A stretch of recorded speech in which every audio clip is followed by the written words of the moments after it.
In 1940, a corporate manager in Berlin received a message that would change the beverage industry forever.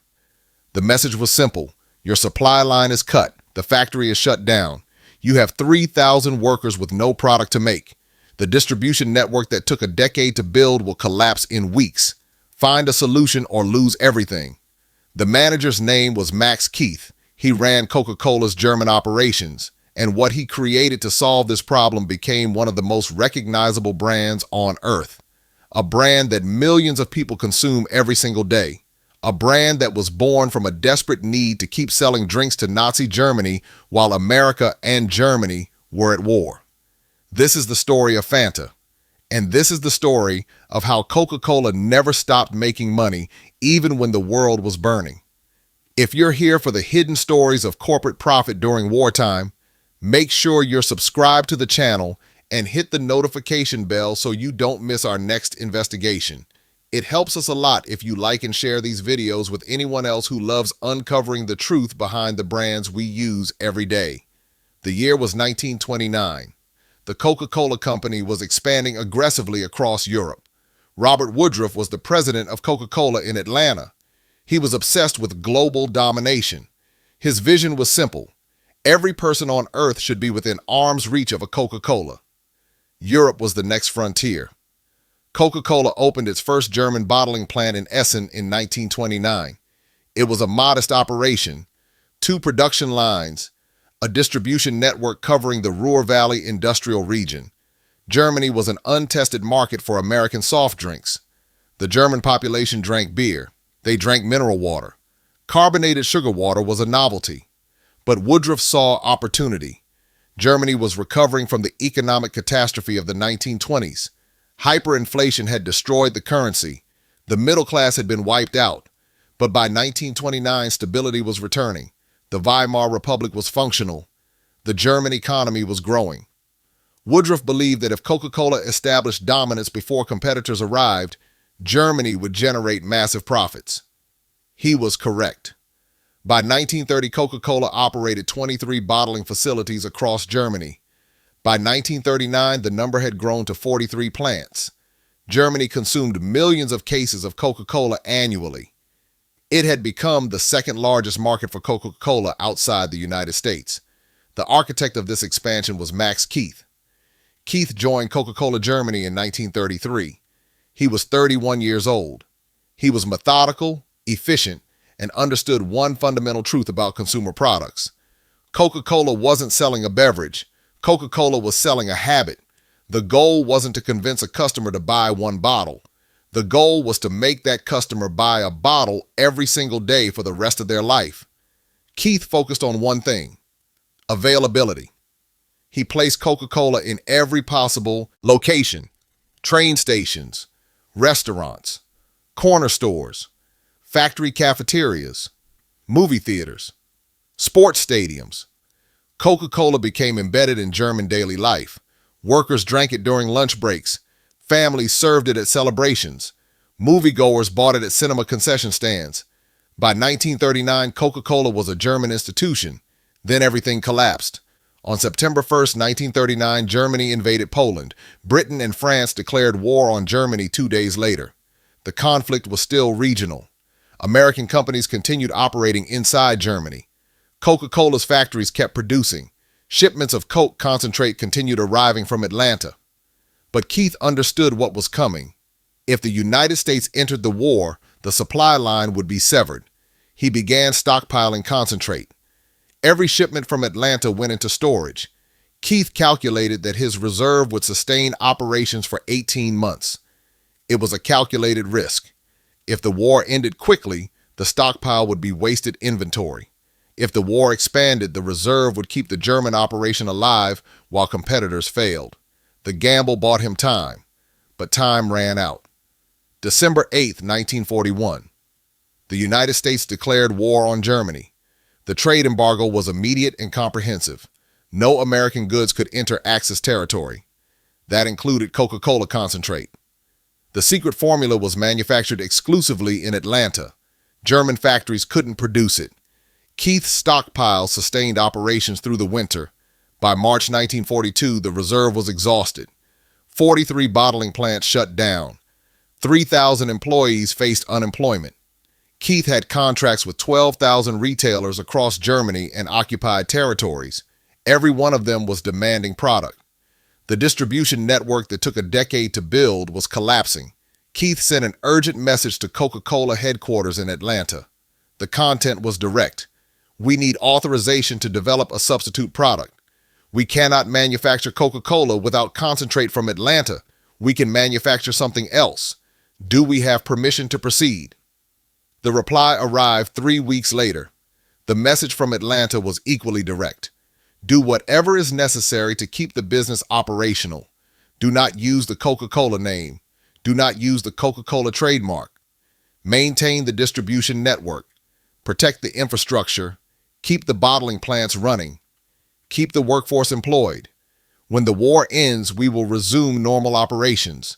Until then, you have full authority to produce and sell any beverage that keeps the company alive. Keith had authorization.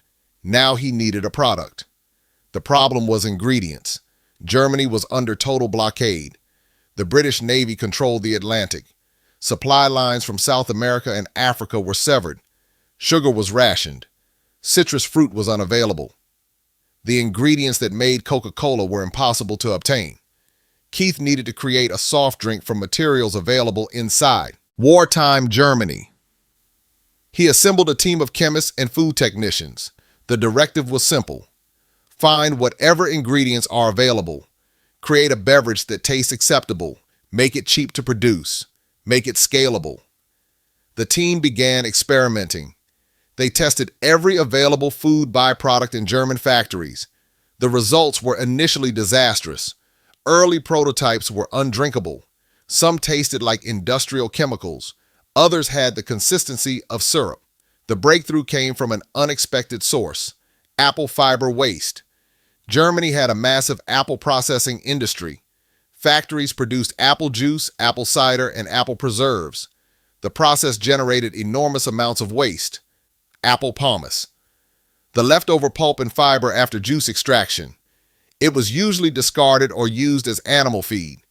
Keith's chemists discovered that apple pomace could be processed into a base for soft drinks. They combined it with whey, the liquid byproduct of cheese production. Whey was abundant. German cheese factories produced millions of gallons annually. Most of it was dumped. The combination of apple fiber and whey created a drinkable base. It wasn't perfect. It had a strange aftertaste, but it was acceptable. Keith's team added beet sugar for sweetness. Beets were one of the few crops Germany could grow domestically in large quantities. They added elderberry extract for color. They carbonated the mixture. The result was a fruit-flavored soft drink that bore no resemblance to Coca-Cola but could be produced entirely from German ingredients. Keith needed a name. He gathered his marketing team for a brainstorming session. The directive was to create something that sounded fun, light, and escapist. Germany was losing the war. Cities were being bombed. Rations were shrinking. People wanted products that offered a moment of relief from the horror. Keith told his team to use their imagination, to fantasize. One of the team members, a salesman named Joe Nip, shouted out the word, fantasy. Fantasy in German. Keith shortened it, Fanta. The name was registered in 1942. Production began immediately. Fanta launched across Germany in the summer of 1942. The marketing campaign was carefully crafted. There was no mention of Coca-Cola. Fanta was presented as a new German beverage, a product created from domestic ingredients, a drink for the German people. The advertising featured bright colors and cheerful imagery, families enjoying picnics, children playing in parks. The message was escapism. For a few moments, you could forget about the war. The campaign worked. Fanta sold 3 million cases in the first year. By 1943, production had doubled. Keith's factories were operating at full capacity. The bottling plants that would have been shut down were now running multiple shifts. The 3,000 workers were employed. The 12,000 retail contracts were maintained. Keith had saved the German operation. And he had done it by creating a product that had nothing to do with Coca-Cola except the distribution network and the bottling infrastructure. But there was a darker side to this success. Fanta wasn't just sold to German civilians, it was sold to the German military. Wehrmacht soldiers drank Fanta. Luftwaffe pilots drank Fanta. The Nazi government purchased Fanta in bulk for military rations. Keith didn't refuse these contracts. He couldn't refuse them. Refusing to sell to the military would have resulted in the Nazi government seizing the factories. Keith made a calculated decision. He would sell to anyone who paid. The military was a customer. The Hitler Youth Organization was a customer. Munitions factory workers were customers. Keith didn't ask questions about who was buying the product or where it was going. He kept the factories running. He kept the profits flowing. And every mark of profit was carefully recorded in the company ledgers. This is where the story takes a turn that Coca-Cola never wanted publicized. Throughout the war, Keith maintained meticulous financial records. Every bottle of Fanta sold, every transaction with every customer, every pfennig of profit. He recorded everything. The profits didn't stay in Germany. Keith couldn't transfer money to the United States during the war. That would have been illegal under both German and American law, so the profits accumulated in German bank accounts controlled by Coca-Cola GmbH, the German subsidiary. By 1945, those accounts held millions of marks. When the war ended, those accounts were still there, and Max Keith was still alive. He had survived the war. The factories had survived.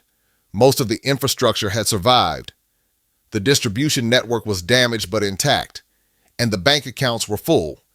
In May 1945, Allied forces occupied Germany. Coca-Cola executives from Atlanta arrived in Germany within weeks. They met with Max Keith. They reviewed the financial records. They saw the Fanta sales figures. They saw the profits.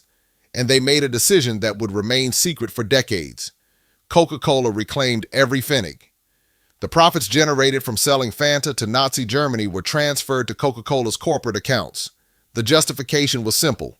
Coca-Cola GmbH was a subsidiary of the Coca-Cola Company. Any profits generated by the subsidiary belonged to the parent company.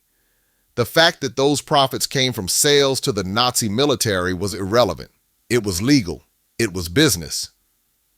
Max Keith was not punished. He was not prosecuted. He was promoted. Keith became the head of Coca-Cola's European operations. He oversaw the post-war expansion. He rebuilt the German market. He launched Coca-Cola across Western Europe. He retired in 1966 as one of the most successful executives in Coca-Cola's history. The company celebrated him as a hero who saved the German operation during impossible circumstances. And Fanta? Coca-Cola didn't bury it. They relaunched it. In 1955, Coca-Cola introduced Fanta to the global market. This new version was different. It was orange-flavored instead of apple-based. The formula was completely redesigned, but the name remained. Fanta became one of Coca-Cola's most successful brands. It's now sold in over 188 countries. It generates billions of dollars in annual revenue. And for 50 years, Coca-Cola never mentioned where the name came from. The official company history described Fanta as a product developed in the 1950s. There was no mention of Nazi Germany, no mention of Max Keith, no mention of apple fiber and whey. The origin story was erased. The truth emerged in 2015.